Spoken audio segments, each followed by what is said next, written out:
ಚಿಂತಾಮಣಿ ತಾಲೂಕಿನ ಕಾಗತಿ ಗ್ರಾಮದ ಸರ್ಕಾರಿ ಪ್ರೌಢಶಾಲೆಯ ವಿದ್ಯಾರ್ಥಿಗಳಿಗೆ ಶಬರಿ ಜನ ಸೇವಾ ಟ್ರಸ್ಟ್ ವತಿಯಿಂದ ಲೇಖನ ಸಾಮಗ್ರಿಗಳನ್ನು ವಿತರಣೆ ಮಾಡಲಾಯಿತು. ಕನ್ನಡ ಸಾಹಿತ್ಯ ಪರಿಷತ್ತಿನ ತಾಲೂಕು ಅಧ್ಯಕ್ಷರಾದ ಶ್ರೀನಿವಾಸ್ ರವರು ಈ ವೇಳೆ ಮಾತನಾಡಿ, ಶಬರಿ ಜನಸೇವಾ ಟ್ರಸ್ಟ್ ವತಿಯಿಂದ ತಾಲೂಕಿನ ವಿವಿಧ ಸರ್ಕಾರಿ ಶಾಲೆಗಳ ವಿದ್ಯಾರ್ಥಿಗಳಿಗೆ ಲೇಖನ ಸಾಮಗ್ರಿಗಳನ್ನು ವಿತರಣೆ ಮಾಡಲಾಗುತ್ತಿದ್ದು, ಟ್ರಸ್ಟ್ನ ಸೇವೆ ತಾಲೂಕು ಸೇರಿದಂತೆ ರಾಜ್ಯ ಮಟ್ಟದಲ್ಲಿ ಇನ್ನೂ ಮುಂದುವರಿಯಲಿ ಅಂತ ಶುಭ ಹಾರೈಸಿದ್ರು. ಕರ್ನಾಟಕ ರಕ್ಷಣಾ ವೇದಿಕೆ ನಾಗರಾಜ್ ರವರು ಮಾತನಾಡಿ, ಸರ್ಕಾರಿ ಶಾಲೆಗಳ ಬಗ್ಗೆ ನಿರ್ಲಕ್ಷ್ಯ ಬೇಡ, ಯಾಕಂದ್ರೆ ಅವುಗಳು ವಿದ್ಯಾರ್ಥಿಗಳಿಗೆ ಭವಿಷ್ಯದಲ್ಲಿ ಬದುಕು ಕಟ್ಟಿಕೊಳ್ಳಲು ಸಹಾಯ ಮಾಡುವಂತ ಜೀವನದ ಪಾಠಗಳನ್ನ ಕಲಿಸ್ತವೆ. ಸರ್ಕಾರಿ ಶಾಲೆಗಳಲ್ಲಿ ಶಿಕ್ಷಕರು ತರಬೇತಿ ಪಡೆದವರಾಗಿರುತ್ತಾರೆ ಮತ್ತು ಅನೇಕ ಸೌಲಭ್ಯಗಳನ್ನ ಕೂಡ ಒದಗಿಸಲಾಗಿರುತ್ತೆ. ಪಾಲಕರು ತಮ್ಮ ಮಕ್ಕಳನ್ನ ಸರ್ಕಾರಿ ಶಾಲೆಗಳಿಗೆ ಸೇರಿಸಲು ಪ್ರೋತ್ಸಾಹಿಸಬೇಕು ಅಂತ ಹೇಳಿದ್ರು.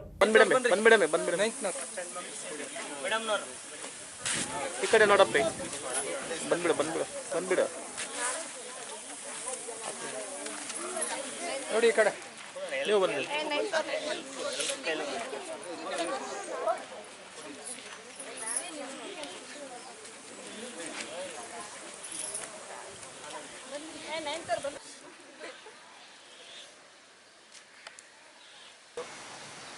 ಸುಮಾರು ಅನಾಥಾಶ್ರಮಗಳು,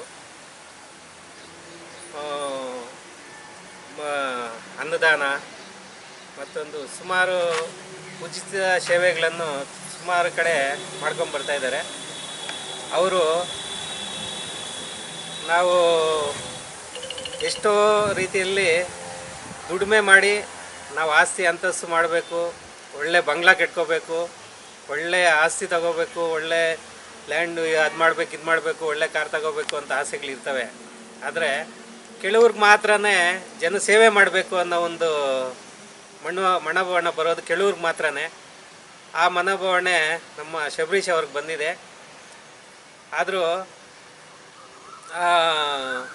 ಅವರು ದೊಡ್ಡ ಸಾಹುಕಾರರಲ್ಲ, ದೊಡ್ಡ ಲ್ಯಾಂಡ್ ಇರೋರಲ್ಲ, ದೊಡ್ಡ ಆಸ್ತಿ ಅಂತಸ್ತೇನು ಇರೋರಲ್ಲ, ನಾರ್ಮಲ್ಲಾಗಿ ಜೀವನ ಮಾಡ್ತಾ ಇರೋಂಥವ್ರು.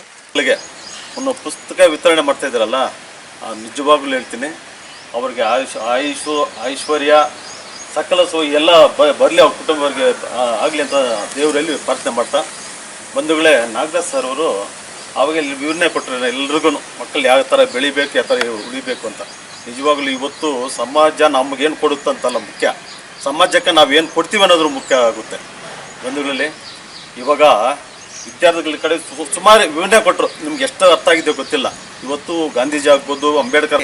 ನಾನು ನೋಡಿದಾಗ 2-3 ಶಾಲೆಗಳಲ್ಲಿ ಲೇಖನ ಸಾಮಗ್ರಿಗಳನ್ನು ವಿದ್ಯಾರ್ಥಿಗಳಿಗೆ ಉಚಿತವಾಗಿ ನೀಡಿದ್ದಾರೆ. ಈ ಒಂದು ಪುಸ್ತಕಗಳು ಇಲ್ಲಿ ಬರಬೇಕಾದ್ರೆ ಅವರು ದುಡ್ಡು ಕೊಟ್ಟು ತಂದಿರೋವಂಥದ್ದು. ಅವರು ಯಾವುದೇ ಸರ್ಕಾರಿ ಸೇವೆಯಲ್ಲಿಲ್ಲ, ಯಾವುದೇ ವ್ಯವಸಾಯ ಮಾಡ್ತಿಲ್ಲ, ಶ್ರೀಮಂತರಲ್ಲ. ಆದರೂ ಸಹ ಅವರು ಕ್ಷೌರಿಕ ಕೆಲಸವನ್ನು ಮಾಡುವಂಥವರು. ನಿಮ್ಮ ಪಕ್ಕದಲ್ಲಿ ಬಡಗುವಾರಳ್ಳಿ ಅವರು ತಮ್ಮ ಶ್ರಮದ ಬೆವರಿನ ಹಣದಲ್ಲಿ ಈ ಒಂದು ಪುಸ್ತಕಗಳನ್ನು ತಂದು ಇಲ್ಲಿ ಇಟ್ಟಿದ್ದಾರೆ ನಿಮಗೆ ಕೊಡೋದಕ್ಕೆ. ಅವರು ಇದೇ